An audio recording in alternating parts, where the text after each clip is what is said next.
Tim W. Rago here, games, movies, and vlogs. How the hell is everybody this week? And welcome to the very first episode of Tremors Effects. I was hoping we'd get to this after Godzilla Effects, and here we start off with the very first movie, the movie that started it all. Tremors from 1989. Now, I do say 1989 because, I don't know, a lot of people say that this movie's from 1990. But if you're one of those moviegoers that watches the end credits, it clearly says 1989 at the very end of the credits. So, yeah, I'm gonna keep referring to this as with that when the movie came out. That didn't make sense. Sorry. Well, anyways, I just got done watching this about 35 minutes ago, and what can I say about this movie that hasn't been said already? The answer to that? Absolutely not a damn thing.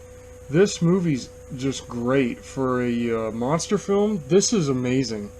This was a really fun monster movie, and I can't believe that director Ron Underwood said that this movie was really low budget.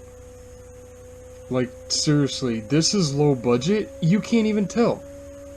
You literally can't even tell this is a low-budget movie. I mean, yeah, it's from the late 1980s and all, but holy shit, this don't even look low-budget. This movie boasts a great amount of special effects. There's a lot of effects pros that I'm going to be talking about, and despite how awesome this movie is, I did find one con, just one effects con out of this entire thing here. Seriously, it's very minor, and it can easily be overlooked, but when you're really looking at special effects for a review like this, like myself, and like I did with the Godzilla movies, you can clearly see where stuff kind of falters a bit. Now, my effects con is with this particular prop right here, is the tentacle that comes out of the main monster's mouth. Now, you see right here, hanging on the back of this truck, it looks great. Like, it looks like it was ripped off of something. But of course, the characters think that this is just the animal. It's like a mutant snake or something like that. But see, right here, it looks like it came out of something. But later on in the movie, it starts to, I mean, think about it in a logical sense. When you see something like this, it would not feel good touching it. Yeah, it'd feel leathery, but it would feel a little disgusting and very, have some slime coming out of the mouth or whatever. But later in the movie, about 20 minutes, probably not even 20 minutes, but probably like maybe 15 minutes after this particular scene here, it starts to look very rubbery, and it starts to look more like a piece of Halloween decor. Like, it starts to not look very disgusting anymore, like it should have been. When the townspeople start using it as a, like a, I don't know, like one of those get your picture taken with it kind of things. Excuse me, yeah, that's my only effect con with this movie, is that this one mouth tentacle starts to look, too much like a Halloween prop. But other than that, the rest of the special effects in this movie are just flat out amazing. Like, the first one, there's a lot of the effects pros, well, all of the effects pros I'll be talking about in this review, I sadly could not get screenshots for, so yeah, I just want to apologize for that in advance. Okay, the first effects pro we have is how the dirt moves when the monsters are under the ground. All they literally did was build tracks under the dirt and dragged like a large metal object under it to pull off the effect. Now, this is one of those rare monster movies where what you don't see is more scarier than what you do see. And not seeing the monsters until quite literally like almost an hour into this movie. Well, officially seeing like the main part of the monsters. Like the rest of the time you just see the mouth tentacles coming out of the ground, but seeing the main part of the monster is not until like 50 some odd minutes in. And there's a lot of like smaller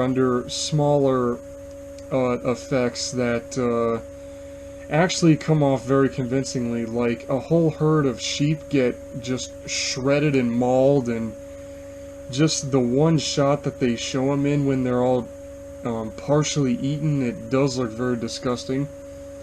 And then that the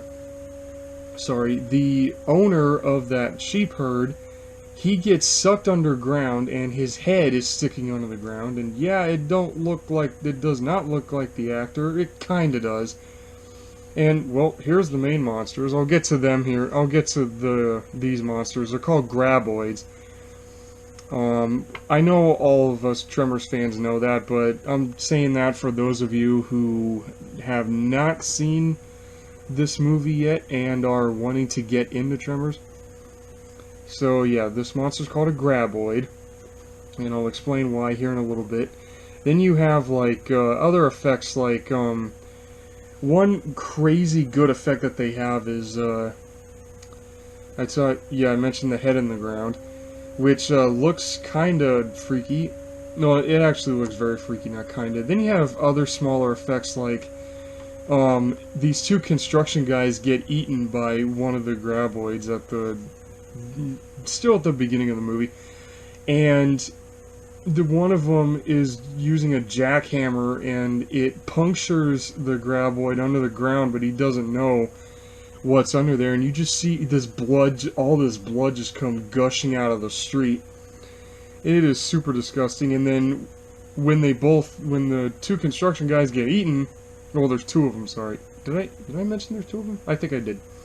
When the two construction guys get ate, there's a shot later of like meat and blood of like brain or something inside of the hard hat, which is pretty gross. And then what do you call the one piece of special effects work that is actually one of the scariest scenes in this movie is when a station wagon gets buried underground, like it gets sucked underground, and then it goes to this little faraway shot where you see the headlights are going and the headlights of the station wagon are on, and then the headlights just go off, and then you hear a deep growl of the Graboids. So that's like one of the crazy effect shots that come off really well. Now, as you saw previously, the Graboid puppet is so detailed for the time and the budget of this movie. It is super well detailed. It looks very realistic, actually. It does not look remotely phony. Like, it was a puppet. Like, there was no CGI in this movie at all. It was all practical effects. And they did a really good job. They had miniatures, which is awesome. They had miniature hand puppets that they used for, like, some of the destruction scenes when the town's getting destroyed, and then when one of the characters' houses is getting wrecked. You know, they had miniatures for that. But one of the craziest highlights is this screenshot right here. When they when the human characters blow one of the Graboids up with homemade bombs, and the guts just splatter everywhere. And then it goes from the splatter on the boulders on some rocks to this shot here, and this is just nasty. I mean, looking at it, this is just gross. Look at this, just guts everywhere. And then there's some more guts when one of the Graboids gets driven off a cliff and it just crashes onto some rocks below, and more guts go splattering everywhere. So definitely seeing the monsters die is like definitely a huge, like one of the big effects highlights, because that shows off the disgusting whatever's inside of them things. But when the first Graboid dies, it's just dripping with slime, and oh my god, everything about these things is just completely, just utterly disgusting to watch. Like, it got the point across in a very convincing way. And they originally, the creature effects creators, Alec Gillies and Tom Woodruff Jr., said that they were originally going to have the inside of the mouth dry because they live in a desert, but that didn't work. So they went with the slime, and it was personally, I agree with that kind of creature change-up, because it works really well. So, what can I say about the first Tremors? Great monster movie, great special effects. When people get sucked underground and eaten and you hear the bones crunching or whatever, just when you see that, all of the effects in this movie just come off so convincingly for being a apparently low-budget movie. They did a great job. The makers of this movie did such a great job. The special effects is what really make this movie such a masterpiece. I would Tremors 1 definitely gets a solid 10 out of 10 for me. And I would recommend this movie to die-hard monster fans. If you're die-hard monster fans, or if you're just like one of those casual moviegoers that just like, let me try this movie out. So, yeah, I know this was a very short review, but I hope you guys enjoyed the first episode of Tremors Effects here. We have 7 more chapters of this amazing legacy to go. And I hope you all enjoyed watching this, so please like, share, and sub to not only my channel here, but to the Movie Reviews Library. Please follow me on Instagram at LizardMan2021. 40 followers, by the way, or possibly more by this point. But it's not 133, that's the fake one. I already explained that a long time ago. And also email me at zillagary@gmail.com. I think I said that already, for video requests and or really dumb comments if you people are if you're just bored. So this is Tim W. Rago, and I will say peace out, everybody. And I can't wait to see you all next week when I review the second chapter in this amazing, quite literally groundbreaking franchise. So, peace out, everybody.